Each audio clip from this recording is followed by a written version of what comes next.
Bueno, bienvenidas y bienvenidos a la mesa del optimismo. Ante ustedes tienen tres exitosos casos de transmisión librera, que además tienen como protagonistas a tres librerías históricas, ¿se oye bien? Sí.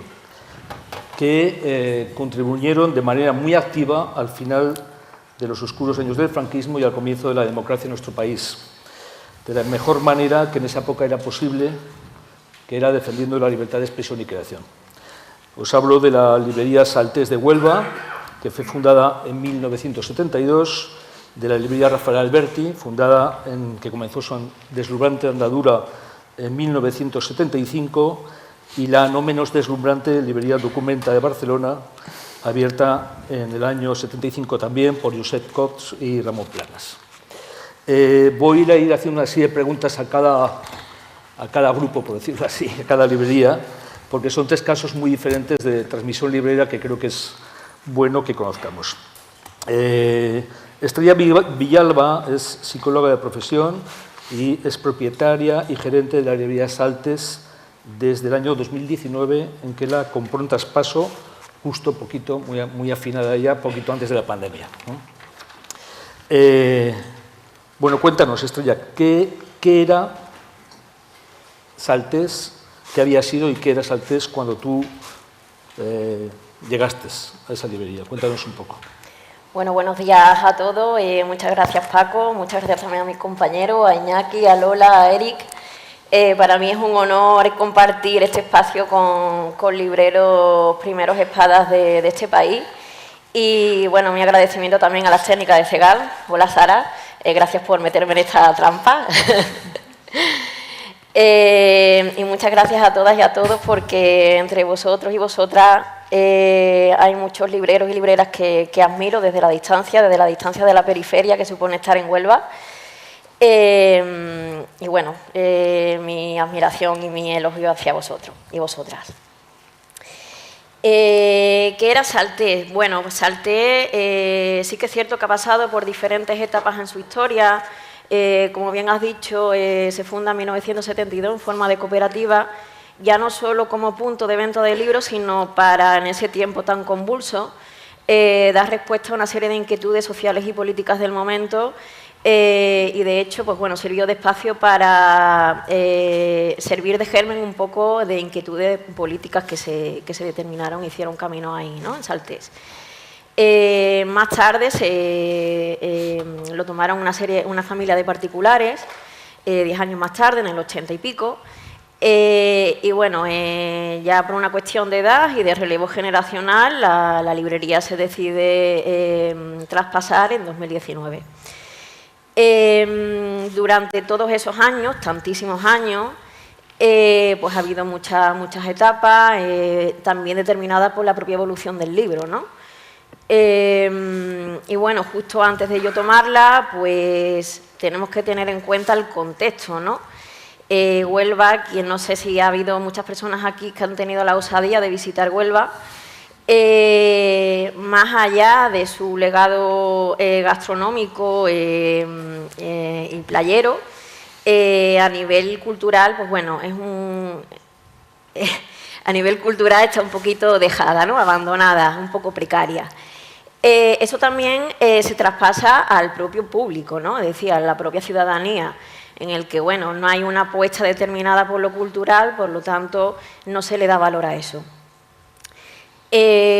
Paralelamente, pues bueno, la librería también acompañada por el cansancio, entiendo, por la dejadez que supone el peso de los años al tomar un negocio, como sabemos, ¿no?, tan exigente como el nuestro, pues bueno, confluyen pues esa dejadez también, ese cansancio que se traslada, pues bueno, pues a un espacio donde los fondos pues están a lo mejor más o menos descuidados, hay una tibieza a la hora de apostar por editoriales independientes, se va como a lo seguro, ¿no? Se mantiene como una especie de calma chicha donde se sobrevive, donde se mantiene y donde bueno, se cuida de la clientela, se cuida de la plantilla, pero en un nivel de riesgo relativo. ¿Cómo hubo el proceso? Imagino que tú te enteraste por un cartel que se traspasaba. ¿Qué dificultades tuviste? ¿Fuiste bien recibida? ¿Hubo muchas reticencias? ¿Qué problemas? Cuéntanos un poco el proceso, ¿no? Porque hay una cosa, por ejemplo, que a mí me resultó muy llamativa y muy esperanzadora también, que fue que te subrogaste a los empleados de la empresa, es decir, que gente bastante mayor que tú trabaja contigo, algo, por ejemplo, que era realmente una dificultad de inicio. Pero bueno, cuéntanos primero cómo te enteraste y cómo fue ese proceso de traspaso, de alguna manera. Pese a esa dejadez cultural, sí que es cierto que era un poco dramático para la ciudad que una librería de casi 50 años pues se cerrara en la ciudad, ¿no? Es una ciudad pequeña en la que, bueno, ese tipo de noticias pues se viven con cierto clamor, ¿no? Era inevitable no enterarse, es decir, se anunciaba en los medios, era algo como, oh, Saltés va a cerrar, ¿no? Se junta también un poco las circunstancias personales, porque aquí también no es una cuestión de hechos, sino también de casualidades, ¿no? Se junta también que mis circunstancias personales laborales pues, me llevaron a apostar en ese momento concreto, a lo mejor en otro momento me pilla y no es así, ¿no? Me pilla en ese momento por querer apostar por un negocio de mi ciudad, y bueno, donde lógicamente pues se veía acompañada de una pasión por mi parte, lo veía posible y se vio refundado, sobre todo en el momento en el que las cifras pues me daban la razón, ¿no?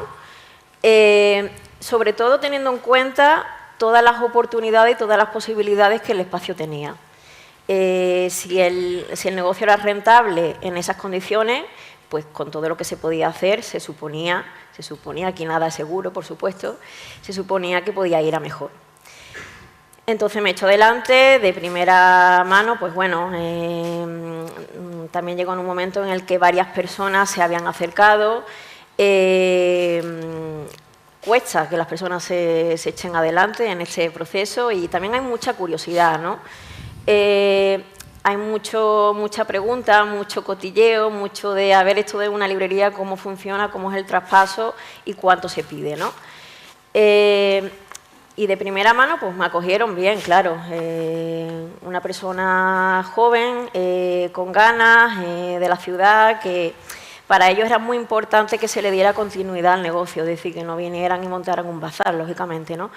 Entonces, bueno, en el momento que me vieron con ganas e intención de tomar el negocio y darle una oportunidad y un futuro, pues bien. En cuanto al tema de la plantilla que me comentas, sí que es cierto que no deja de ser un riesgo económico porque yo efectivamente lo subrogué, es decir, mantuve su antigüedad. Eso, sobre todo cuando no conoces al equipo que hay detrás, pues no deja de ser un riesgo porque no sabes quién va a tener ahí, ¿no? Pero fue lo mejor porque tuve la suerte de encontrarme con dos auténticos profesionales que se adaptaron muy rápido. Eso sí que es cierto que es una suerte particular que no se tiene por qué extrapolar a ninguna otra circunstancia.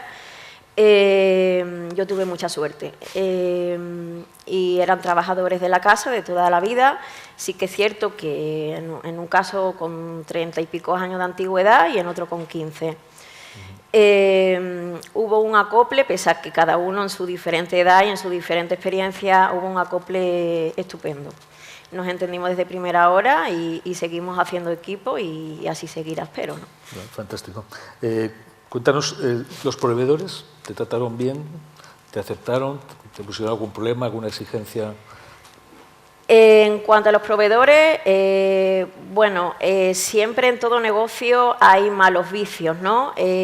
Aunque se cambie de propietario, mi figura a la hora de gestionar el negocio es como autónoma. Aunque realmente seamos diferentes clientes, en el momento que tenemos un NIF diferente, sí que hay como una especie de herencia, ¿no? de esa gestión previa. Y entonces, claro, lo que venía comentando antes, ¿no? Hay una especie de dejadez previa que eso condiciona también la relación con los proveedores, ¿no?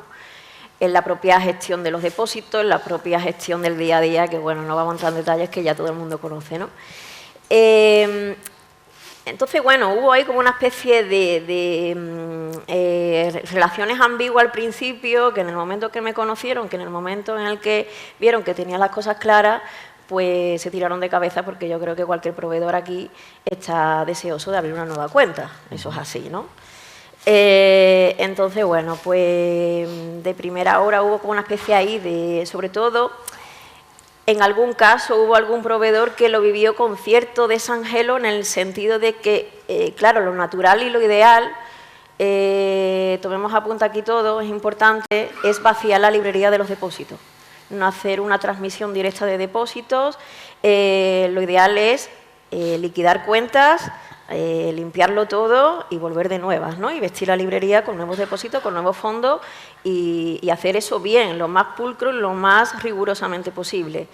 Entonces, bueno, hubo proveedores que lo vivieron con cierto desangelo, como digo, ¿no? En el sentido de te vamos a vaciar la librería y todavía no hemos generado una confianza, ¿no?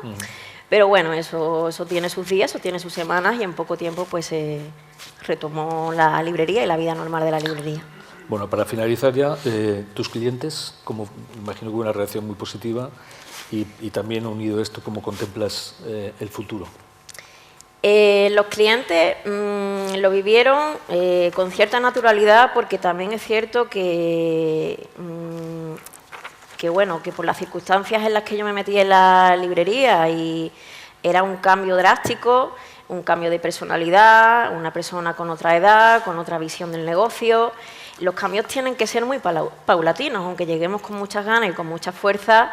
Los que nos dan de comer son los clientes, y había que cuidar a esa clientela de toda la vida.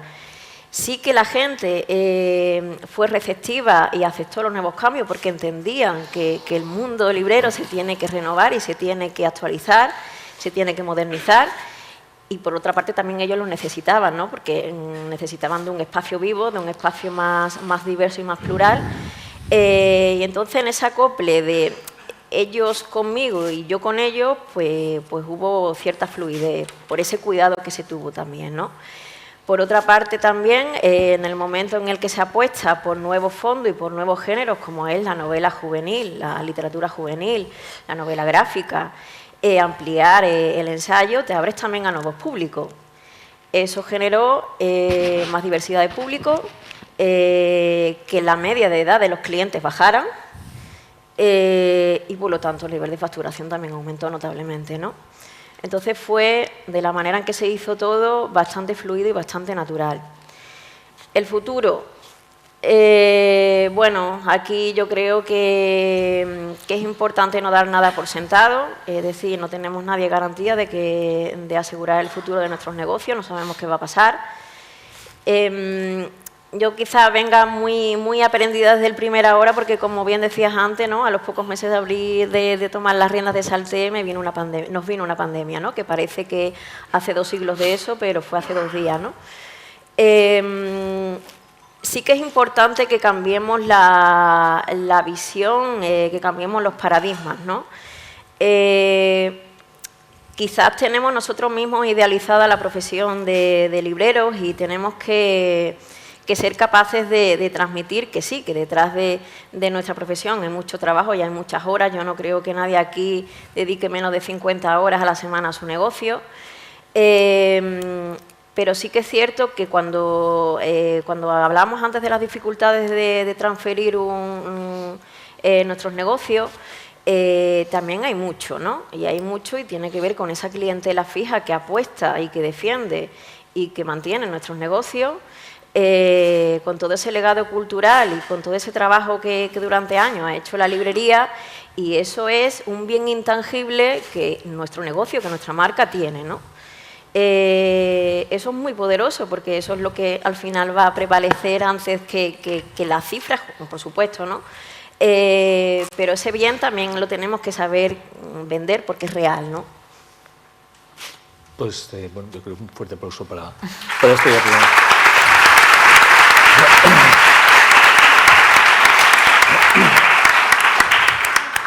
Bueno, Lola Larumbe e Iñaki Lucía, librería Rafael Alberti. Bueno, madre e hijo trabajan codo a codo en la librería Rafael Alberti en Madrid, uno de los espacios libreros más reputados de nuestro país, por el que han pasado y pasan diariamente todas y todos los que en este país pintan algo en el mundo literario. Cosa maravillosa que merece aplauso y admiración, más aún sabiendo de primera mano que lo maravilloso rima con horroroso, que ya se sabe que en el gremio de escritores y escritores hay de todo como en botica. Bueno, Lola fue una estudiante de biología que montó una librería a los 19 años y que a poco tiempo da un salto y se convierte en la propietaria de la librería Rafael Alberti. Bueno, cuéntanos un poco brevemente, por favor, qué pasó para que abandonaras el mundo de los bichos y te metieras en el bicho mundo de los libros. Bueno, muchas gracias, Paco, por invitarnos a estar aquí en conversación con tantos libreros y con tantas libreras que hace mucha ilusión, ¿no? Este salón de actos lleno de gente del libro, ¿no? Y que estamos hablando de cosas que nos importan a todos y a todas, ¿no? Así que muchísimas gracias a Cegal también por hacernos llegar aquí, yo con retraso. Lo siento mucho, el tren no funciona tan bien de Madrid a Pamplona como de Madrid a Valencia o como de Madrid a Zaragoza, ¿no? Esperemos que mejore. Pues yo me encontré con la librería Alberti, me topé con la librería Alberti con 19 años. En este caso podemos hablar también ya de un salto generacional, porque la librería Alberti abrió sus puertas en el año 75, o sea que el año que viene vamos a celebrar y os invitamos a todos a celebrar los 50 años de vida de esa librería, como ha celebrado hace poco también Paco sus 40 años, ¿no? O sea que ojalá haya muchas celebraciones como estas. Y me topé con la librería Alberti conjuntamente con dos amigos, con Santiago González y con Jaime Lucía, que es el papá de Iñaki. Y nos encontramos con la Alberti una tarde paseando porque nuestra idea era montar una librería ingenuamente en el barrio de Chueca, cuando Chueca no era un barrio gentrificado como lo es ahora, lleno, que parece un barrio como de película de Disney, ¿no? Una especie como de película dorada, ¿no? Era un barrio duro, difícil, lleno de yonkis en la plaza. Madrid era una ciudad muy, muy oscura en ese momento, pero a nosotros nos gustaba mucho ese tipismo de Chueca, de sus locales, de sus bares, de sus tascas. Y pensamos en poner una librería ahí y alquilamos un local sin ninguna experiencia, sin ninguna información, prácticamente con una idea de finales de los 70, de algo que se estaba empezando a mover, es verdad, porque se había muerto Franco, porque empezábamos ya a paladear los primeros síntomas de la democracia, aunque la democracia tardaría todavía bastante tiempo en asentarse. Y teníamos pues esa idea utópica que se mantiene a lo largo del tiempo, ¿no? Porque es ese espíritu romántico que todavía y seguirá, y yo creo que es el alma que empuja, el aire que empuja a ser librero, a ser librera, ¿no? Vaciamos un local que estaba lleno de calcetines y de medias porque era una vieja mercería galdosiana, totalmente galdosiana, ahí en la esquina de Augusto Figueroa con Hortaleza. Para los que conozcáis el barrio, es el Café Figueroa, posteriormente fue el Café Figueroa. Y un día paseando, al cabo de un mes, todavía no habíamos comprado ni un solo libro y lo único que teníamos era un local desvencijado y mucha ilusión, y nos encontramos con la librería Alberti, que tenía un cartel de cerrado. Nosotros no teníamos una idea clara de lo que era la librería Alberti. Nos llegaban resonancias, nos habían llegado resonancias de un lado y otro.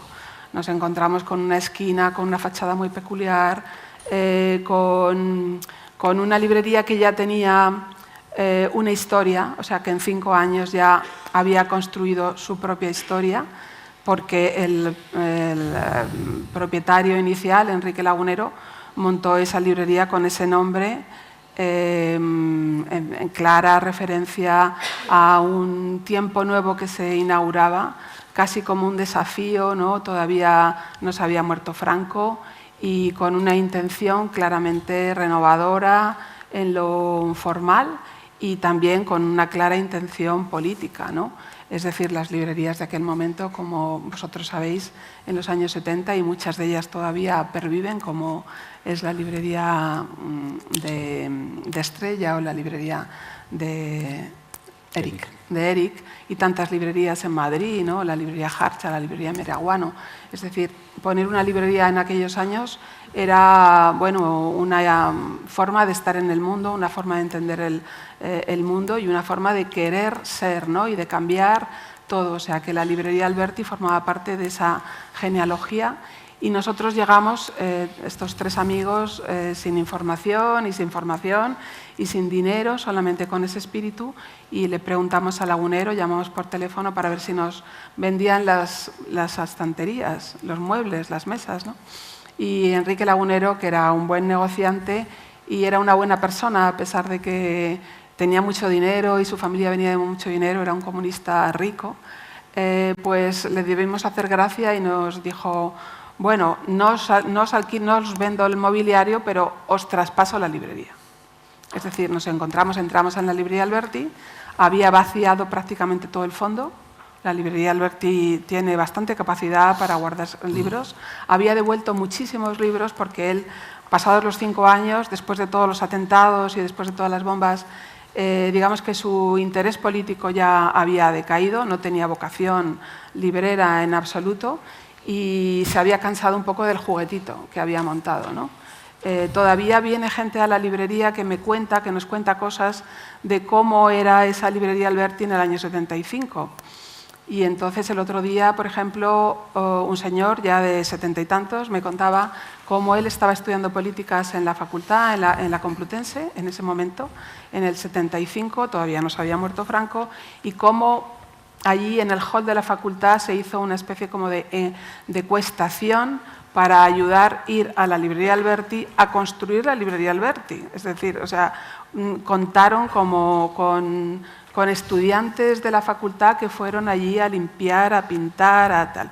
Enrique Lagunero tenía dinero suficiente para montar la librería y la montó con todo el aparataje estético de la época, y todavía la librería tiene ese diseño icónico de los años 70 y se hizo con bastante dinero. Pero a pesar de todo era un movimiento como político que es interesante, ¿no? Como gente joven, como estudiantes, fueron allí a ayudar a montar una librería que era una empresa particular, en cierto modo, era particular, ¿no? No pertenecía a un partido político, no, era de un señor con nombre y apellidos.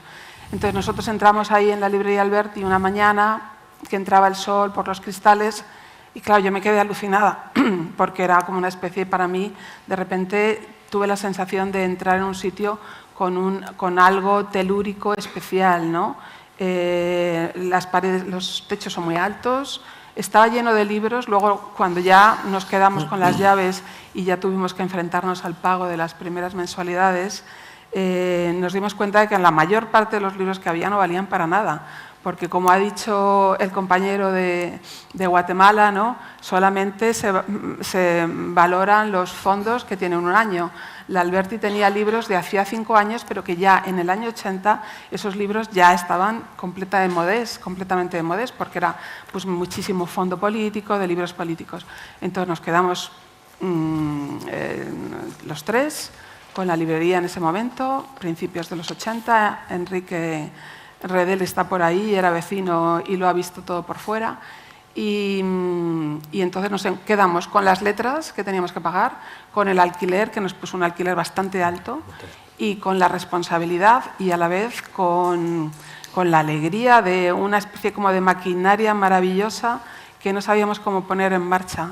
Pero la librería Alberti tiene una especie de aura que no ha fallado nunca. En los peores momentos siempre hay como una especie como de tirón que viene de los lectores, básicamente de los lectores, y vamos acabando porque me alargo muchísimo. No, por relacionarlo con el traspaso primero fue en ese momento, año 80, y conmigo, y ahora, bueno, pues ya estamos viendo el futuro y hay que dejar hablar. Bueno, pues ahí empieza una hermosa historia, ¿no? que yo creo que es parte de la historia cultural de nuestro país. Bueno, Iñaki Lucía es historiador del arte y en el año 2010 se instala en Nueva Delhi, para hacer un curso de posgrado con una beca del ICCR, que es una beca que solamente se concede 100 al año, he leído por ahí, una beca muy prestigiosa, y no sé qué vería Iñaki, pero resulta que en el año 2011 vuelvo a Madrid y comienza a trabajar en la Alberti. Venga, a ver, Iñaki, de verdad, ¿qué pasó en Nova Delhi para que te volvieras a ser librero en Madrid? No, primero de todo, muchas gracias por ¿se oye bien? Sí. Muchas gracias por colocar un poquito más. Sí, por invitarnos y por estar aquí en esta mesa. Es un placer. Yo la verdad que en el año 2010, como dices, estaba en Nova Delhi terminando los estudios de Historia del Arte. Era una voluntad personal, tenía muchas ganas de terminar mis estudios en arte indio allí, en Nova Delhi, con una beca no es tan prestigiosa porque los indios tienen mucho de marketing y saben. Entonces, pero bueno, el caso es que estaba allí y en 2010-2011, todos conocemos un poco la situación que estábamos atravesando, ¿no? O sea, teníamos encima, no nos acordamos ya, pero la prima de riesgo, la crisis del consumo, todo aquello, ¿no?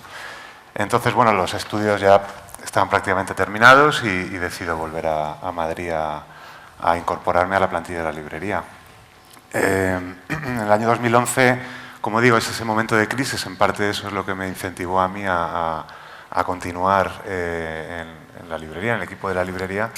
Pero bueno, ya veníamos también, yo creo, todo el sector desde el año 2008, ¿no? Cuando creo que es en la Feria de Frankfurt se certificó la muerte del libro en papel, ¿no? Sí. O sea, que decían que a 10 años vista no iba a existir el libro en papel, ¿no? Entonces, nosotros ya veníamos barruntando un poco estas crisis, ¿no? En ese momento, en el año 2011, éramos 4 conmigo trabajando en la librería, también pues todavía seguía Santi. Se iba haciendo necesario un cambio y un relevo generacional, ¿no? Pasamos aquellos años y hemos incorporado a 2 libreras magníficas, a Ana y a Laura.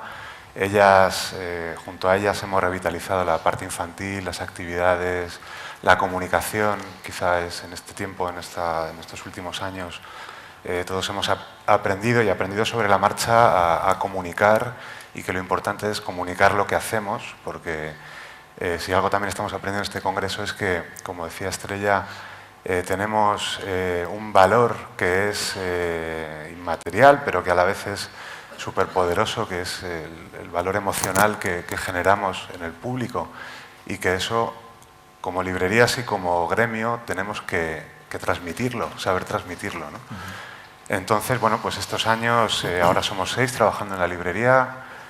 Yo creo que somos un equipo estupendo. Las libreras de la librería viven la librería más allá que un lugar de trabajo al que van a trabajar, ¿no? Laura viene con sus hijas todos los sábados, Ana también vive la librería como parte de su vida, las nuevas incorporaciones, Raquel y Gaspar ahora también, o sea, están. Y es una suerte, pero creo que también es un trabajo, un trabajo de gestión nuestro, que hemos sabido crear ese espacio y ese lugar, ¿no? Porque fue fácil, es decir, desde el punto de vista emocional es fantástico ver cómo una madre y un hijo pueden trabajar, un padre y una hija, en fin, lo que querés, trabajar en una misma empresa, pero obviamente siempre hay dificultades, ¿no? Es decir, imagino sí, obviamente, todo se diferencias de criterio. Se aprende muchísimo, ¿no? Pero bueno, también se transmiten, ¿no? Pues muchas ansiedades, o se transmite, ¿no? Sí. Y bueno, nos vemos mucho, pero nos vemos todos los días, pero casi ni hablamos muchas veces, ¿no? A los gritos, pues decimos, ¿qué factura has dicho? ¿Qué tal? Entonces, bueno, o sea, yo creo que es una suerte, y lo que decía ella, que es verdad, el componente aurático de la librería es súper fuerte, y yo creo que eso tiene que continuar.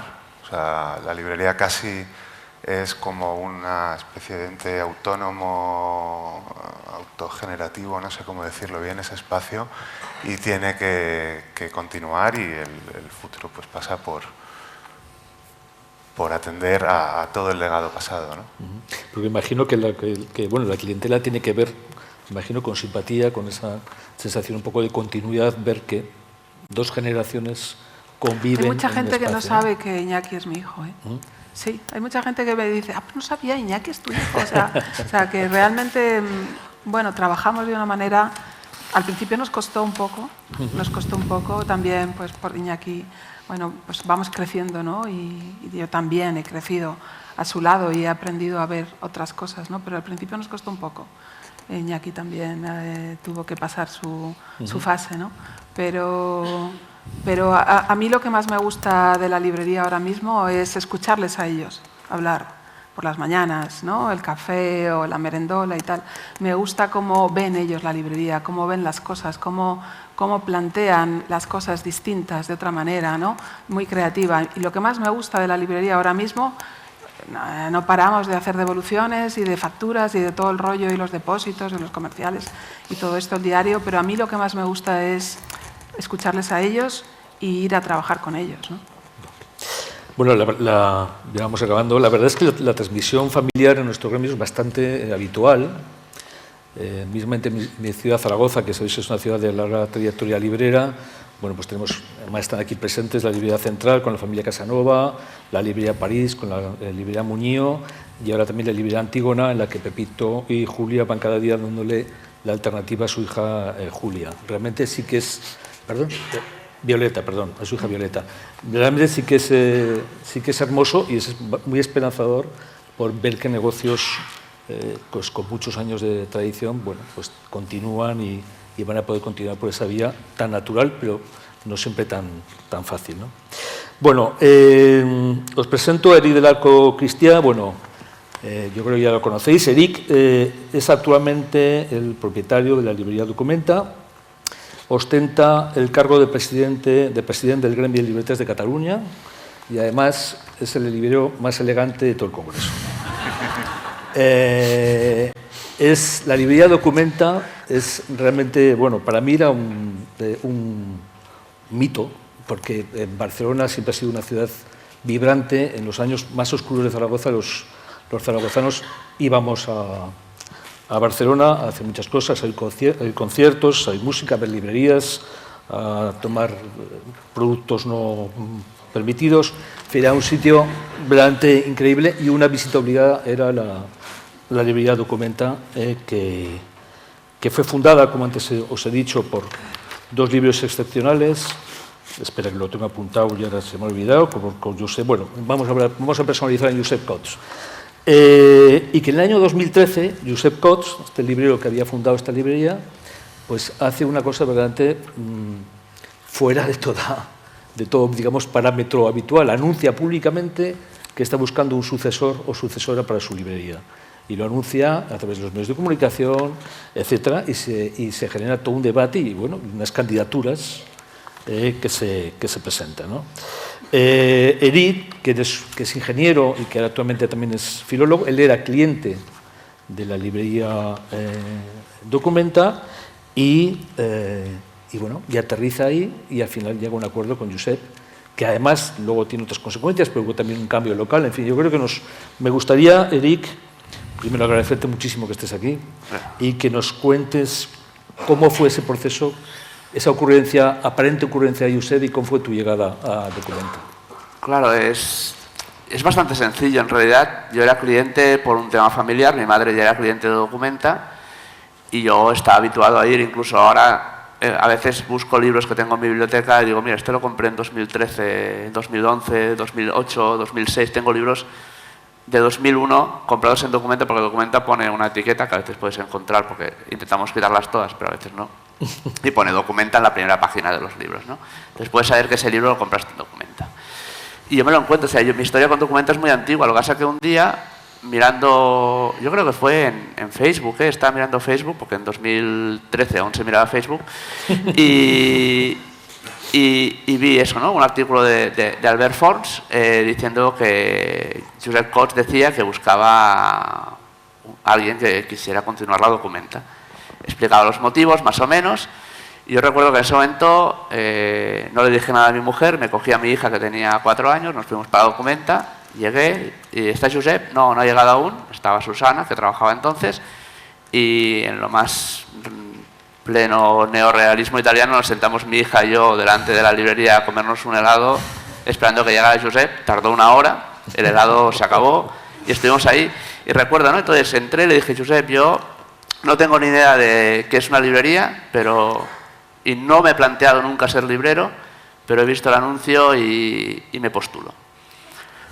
A partir de ahí, todo se aceleró mucho, porque en ese momento me pareció mucho tiempo, pero esto era noviembre, en diciembre ya teníamos el proyecto, me había elegido a mí entre otros personajes, entre otras personas, me incluyo yo como personaje, no es desprecio.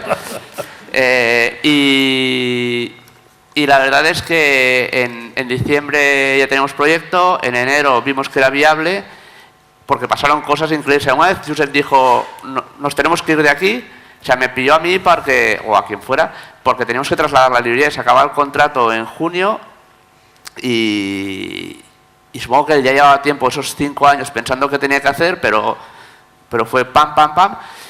Y en 2 meses lo teníamos todo más o menos ligado, pero es que cuando lo anunció, llegaba gente a la librería con un sobre, porque estamos recaudando dinero, dijimos, necesitamos pasta. Y yo le pregunté, pero Josep, ¿cómo vamos a sacar tanta pasta? Porque a mí me pidió una cantidad que no llegaba ni al mínimo valor de lo que tenía en el fondo de firme en la librería. Y él me dijo, no, a mí me quiere mucha gente, ya verás que esto lo llegamos. Y era verdad, venía gente con sobres, decía, Josep, y abrías el sobre y había 2.000 euros, pero sin recibo ni nada, ese aquello de toma. Entonces, claro, hicimos allí algo, fuimos a un abogado y dice, ¿esto cómo lo hacemos? Dice, no, tenéis que hacer aquí una especie de contrato, si os dan dinero, que quede registrado y todo. Y le dieron a Josep 80.000 euros, ¿sabes? De la nada. Hicimos un Berkami, hicimos qué, pero es que la gente aparecía allí y es verdad, aquí hubo distribuidores que estoy seguro, nadie me lo ha confirmado, hubo distribuidores que dijeron a sus editores, tenéis que dar pasta a Documenta, es vuestra librería, porque llegaban, o sea, no diré nombres, pero el sector se comportó con la de Documenta de una manera espectacular. Y es donde yo aprendí también que este sector era especial. O sea, por un lado, el resto de librerías de Barcelona lo vieron como una cosa bonita, nadie dijo, hostia, estos continúan, bueno, y después que el sector se portó muy bien en general, ¿no? Y eso me llegó mucho. Y en mayo, o sea, ahora hace 10 años, estamos haciendo el último Sant Jordi en la Documenta de abajo y el 27 de mayo abríamos la nueva. O sea, fue un proceso aceleradísimo, ¿no? Sí, visto ahora, sí, en ese momento parecía que no, porque había reuniones cada 2 días, yo estoy trabajando en otro sitio. Si yo recuerdo el día en que sale a la prensa y mi ex jefe estaba yo en el bar y veo que coge el periódico para tomárselo con el café y digo, hostia, no le he dicho nada. Y en la página 17 salimos Josep y yo diciendo, esto vamos a hacerlo. Y yo iba viendo como el hombre iba pasando páginas diciendo, ya lleva 3, lleva 4. Y llegó a la 17 y yo me estaba así y vio que levantó la cabeza, me miró y volvió a mirar el periódico y después hablamos, ¿no? Y digo, tengo que hablar contigo. Sí, claro, todo fue muy acelerado. Además de este proceso tan bueno, tan especial, sí. Imagino que tuvo también un proceso posterior de traspaso de información, porque tú no venías del mundo del libro, es decir, tú eres un buen lector, pero no tenías, imagino, ni idea de gestión librera, ¿no? Había gestionado asociaciones sin ánimo de lucro voluntariamente, con lo cual un poco de idea contable de lo que era el funcionamiento de entradas, salidas de dinero y de cómo funciona la contabilidad sí que la tenía. Pero sí que es verdad que yo pienso que nuestra relación se fundó en una confianza en que en Josep conmigo y yo con él, de que nos entendíamos y que los dos teníamos más o menos una idea, bueno, no teníamos ni idea de nada, ¿no? Pero que esa no idea de nada era una idea conjunta de que la Documenta, él quería que la Documenta continuara siendo la Documenta y que yo aceptaba eso y a la vez él aceptaba que hubiera cambios que probablemente no son grandes cambios, pero los ha habido y cuando te das cuenta que ha pasado el tiempo y que eso también se tenía que producir, ¿no? Que era un juego donde los dos nos respetábamos mucho y que él continuaba allí porque aún es socio, tiene el 40% de la librería. Continúa viniendo, está jubilado de hace 5 o 6 años, pero el acompañamiento fue, no sé si muy estudiado, pero sí muy progresivo, ¿no? Es decir, empiezas aquí y empiezas haciendo devoluciones. Y a partir de ahí, vas entrando y cuando vengan los comerciales a vender, te pones a mi lado y durante 1 mes, 2 meses, 3 meses, yo estaré contigo, pero tú ya vas tomando las decisiones. Luego, el primer Sant Jordi, no, lo prepararé yo, tú lo miras, el segundo ya lo haremos tal, ¿no? O sea, fue lo que decía antes, ¿no? Que no fue un proceso de 10 años, ahora los cumple, aún está allí, aún viene 3 días a la semana y tal, pero que sí que fue muy acompañado y aún nos reunimos para decidir cosas que son importantes. Bueno, yo os veo en redes sociales, siempre los dos juntos, y la verdad es una imagen muy poderosa, además. Es que nos reímos mucho. Es que... Me consta que seguro que sí. Imagino que los clientes, es la pregunta que se ha hecho a las otras 2 librerías, esto lo recibirían como algo, bueno, ahí se juntaban 2 cosas, un cambio de dirección, aunque Josep estaba muy presente, y un cambio de ubicación, que es como muy complicado, ¿no? Más de lo que pensábamos. Yo pienso que el primer verano, después de todo y tal, y claro, yo después de ver que la gente le daba dinero a Josep, digo, esto está tirado, o sea, esto va a ser... si lo quieren van a venir al nuevo local, y ahí sí que pinchamos, o sea, no fue una... O sea, la idea es, bueno, salimos de aquí, nos vamos allí, lo sabrá todo el mundo, y no es verdad, o sea, el cliente es 1 a 1, y tú crees que si sales en todos los periódicos 2 días y un día en el telediario, parece que ya está, ¿no? Y no. No, aún pasa gente y dice, mira, la Documenta, ¿no estabas ahí abajo? Digo, sí. Pero es a 1 hoy. Cada vez son menos, pero es real. Y entonces tuvimos un problema de liquidez real que tuvimos que volver a valorar qué hacíamos. O sea que tuvimos la suerte de que ahí sí que en una red más cerrada de gente de confianza se sacó el dinero, ¿no? Después de ahí ya está. O sea, el primer verano fue muy duro. Complicado. Moralmente incluso, porque dices, bueno, ¿qué hacemos ahora? O sea, ahora, después de todo esto, de todo lo que nos han dado, de todo ese amor que hemos recibido, no nos vamos a rendir ahora, pero había que conseguir esa pasta de alguna manera. La librería ya tenía, de la época del 2008, arrastraba un crédito con el cual ya no podías ir a un banco normal, porque la intención era cerrar ese crédito, no abrir otro. Y bueno, ahora hemos conseguido en estos 10 años que ya no haya el crédito, que ya no haya deudas y estamos en una situación que podemos estar contentos y orgullosos de lo que se ha conseguido. Explícanos un poco, bueno, ya un poco ya más general, ¿cómo es posible que una ciudad como Barcelona tenga tal red de librerías de todo tipo de condiciones y que se sigan abriendo librerías de grandes tamaños que a veces desde fuera de otros puntos de la península a veces nos quedamos asombrados, ¿no? Yo ahí, más que decirte el por qué, no lo sé, porque van abriendo. Yo creo que la red de librerías trabaja muy bien como red, eso lo hemos constatado. Y como antes hablaban de una de las utilidades de todos tus libros y sobre todo de Cegar en Red, es que cada vez más tenemos claro que todos sabemos dónde están los libros, ¿no?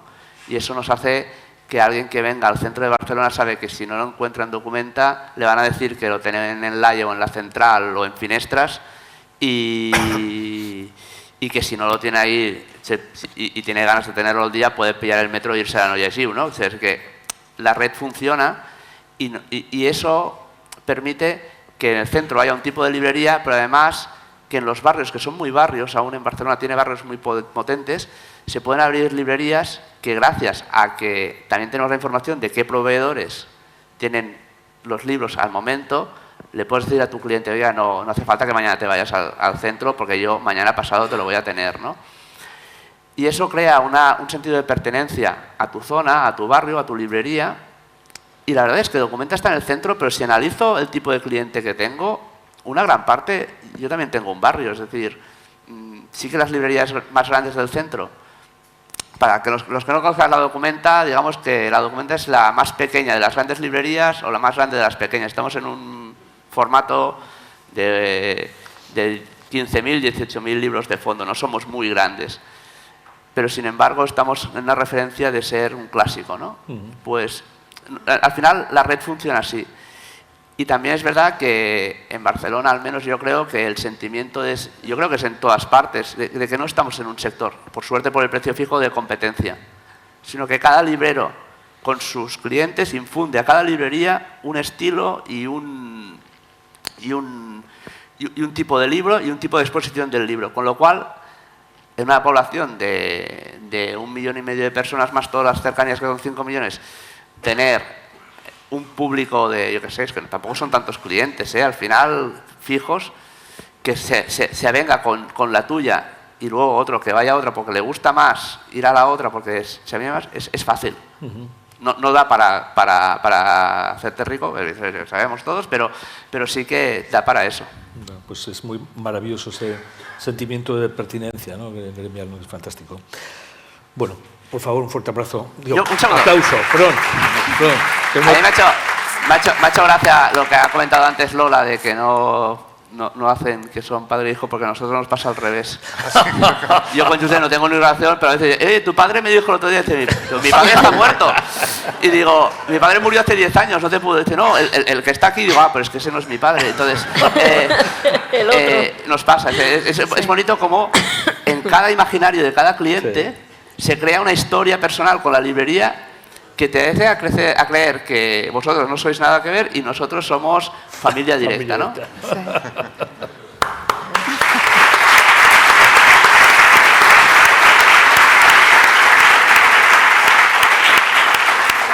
Bueno, evidentemente no todo es así, porque realmente estos son 3 claros casos de éxito, pero las dificultades que nuestro gremio, que muchas librerías están sufriendo, son enormes. Y el problema es qué hacer ante esto, es decir, seguimos organizándonos cada uno por nuestra cuenta o bien intentamos tomar algunas medidas de cara al futuro, yo no sé si inmediato, a lo mejor a medio plazo, para ayudar a las librerías a la continuidad del sector librero, ¿no? Yo creo que hay una primera cosa muy sencilla que se podría hacer, que es la centralización de datos. Es decir, tú cuando entras en la página del Sindicato de la Edición, pues ahí ves una parte que te dice donde los libreros que quieren traspasar una librería cuelgan un anuncio. Es una cosa muy simple. Y también hay un fondo de gente que busca trabajo, es decir, que dentro del sector librero. Esto realmente implementarlo pues cuesta poco, ¿no? Si los libreros que están en esa situación, lógicamente, son transparentes y se atreven a decirlo, que también he dicho que es una de las dificultades, ¿no? Y otra, ¿por qué no?, el intentar constituir una asociación sin ánimo de lucro, habría que ver cuál es qué forma jurídica, una fundación, una asociación cultural, en fin, ya veríamos, participada, creo que sería muy importante por los editores. Creo que los grandes grupos editores de este país, Planeta y Random House, tienen que velar y tienen que, porque les va la vida también en ello, en que la red de librerías de nuestro país sea una red potente. Creo que las grandes librerías independientes, grandes casas de edición independientes, Anagrama, todo el grupo Contexto y todas las librerías en general, así como los distribuidores especializados posiblemente en edición independiente, tendrían algo que decir, algo que aportar, ¿por qué no también dinero? Y también a la administración. Una asociación que intentara pues, facilitar a los libreros, es decir, cosas como, por ejemplo, analizar su empresa, una figura, es decir, un gestor especializado que valore la empresa, que diga cuánto vale, qué puedes pedir, que te dé consejos, es decir, esos consejos que Feliz nos daba, plasmarlos en nuestra realidad, que te acompañe y que te ponga en contacto con personas que puedan estar interesadas en tu librería, ¿no? Y que esos casos de transmisión librera que se han hecho, como el de Eric, sean no algo casual, sino algo habitual. Eric, por favor. Sí, bueno, ahora me has hecho pensar que cuando has preguntado que por qué en Barcelona había, o en Cataluña, una red tan grande de librerías que van abriendo, sí que hay un factor que no es bien lo que dices tú, pero que sí que ha ayudado mucho, que es que desde la Universidad de Barcelona, en convenio con el gremio, se creó hace ya unos 10 años la Escuela de Librería. Es un posgrado donde durante un año la gente que decide que su profesión tiene que ser librera va a clases donde hay libreros en activo que dan las clases junto con gente de biblioteconomía y otros efectos. Y por un lado contamos nuestra realidad y luego se les explica cómo valorar el precio que tienen que pagar por una librería. Es decir, no le dicen nada al librero, pero sí al otro. Entonces, pero eso lleva 10 años y de ahí han salido, mucha gente que al final ha acabado montando su librería, trabajando en la librería, y por otro lado, el porcentaje altísimo de gente que va allí y después no dice, paso. Pero también es muy importante de que diga, hostia, después de lo que me han explicado, de todo lo que tengo que currar, de las 50 horas en la librería, de lo que implica vida personal y emocional, no quiero eso. Yo lo tenía idealizado, pero después del posgrado no quiero. Y eso nos da ese resultado final de todas las librerías que se han abierto y de esas posibles continuidades. Y eso es una opción que se puede implementar en el resto del país. Bueno, si os parece, yo creo que tenemos tiempo para un turno de preguntas. ¿Vamos bien? ¿Sí?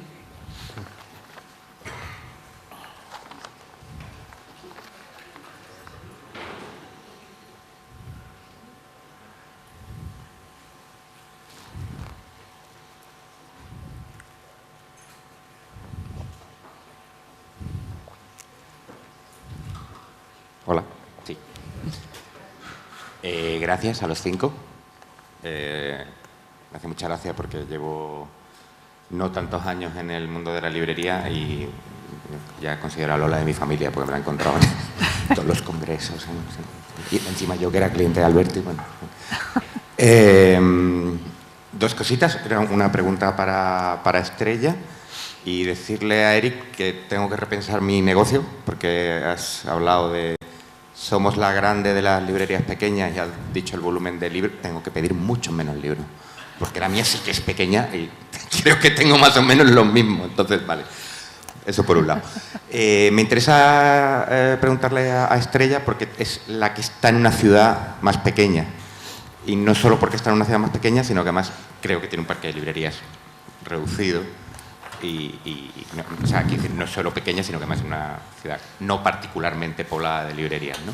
Entonces quería saber, cuando hiciste el traspaso, cómo fueron las relaciones que fueron con las instituciones, si te buscaron, si te llamaron, con el ayuntamiento, con la diputación, en fin, si hubo un mantenimiento de lo que ya hubiese antes, si es que lo había. Porque es un pensamiento que yo me he hecho a veces en otros, cuando he vivido en sitios más pequeños, he vivido en Cambados, en la provincia de Pontevedra, y siempre pensé, una vez que traspasaba la librería de allí, pensé, el día siguiente a abrirla, estoy en la puerta del concejal de Cultura y decirle, bueno, ¿qué hacemos? Entonces, quiero saber cómo fue eso. Gracias por tu pregunta. En esa dejadez de los años y en ese cansancio de los años de ser librero, hubo también una dejadez en muchos aspectos, incluidos las relaciones institucionales. La librería no se asumía el libro de texto, pese a tener un pasado donde el libro académico universitario fue muy potente, porque antes de Salté, o sea, los anteriores propietarios incluso tuvieron 2 librerías más de corte universitario, pero de últimas no querían tener nada de contacto con el libro de texto, por ejemplo. Las relaciones institucionales para ellos sobraban, en el sentido de que era mucho trabajo para tan poco margen, ¿no suena? Entonces, bueno, se partió de la nada más absoluta a un trabajo de convencer por mi parte de, hola, soy la nueva, confiar en mí o al menos darme la oportunidad. A día de hoy, afortunadamente, por el trabajo y por la eficacia y por que al final somos personas de referencia para las instituciones, contado también lo que acabas de decir, no es una ciudad especialmente nutrida de librerías. Entonces, bueno, en ese sentido, las instituciones van a lo seguro, van a lo cómodo y quieren proveedores de confianza, donde el trabajo pues sea eficiente y sea rápido. Eso se ha conseguido y a día de hoy, pues bueno, las instituciones nos han legitimado de alguna manera y nos son de alguna manera fieles, ¿no? Dentro de las posibilidades y dentro de esas circunstancias de que se hablaban ayer, ¿no? de esas subvenciones, concesiones y pliegos infinitos a los que son imposibles llegar, por supuesto. No sé si te he contestado a la pregunta.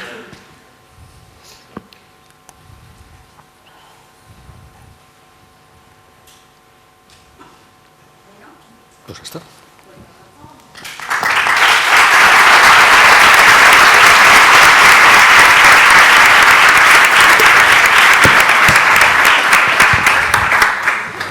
Pues muchas gracias. La verdad que ha sido un placer escucharos y escuchar y conocer todas estas historias, todas estas transmisiones tan diferentes y que en el fondo tienen todas un componente de pasión por los libros, que es una maravilla.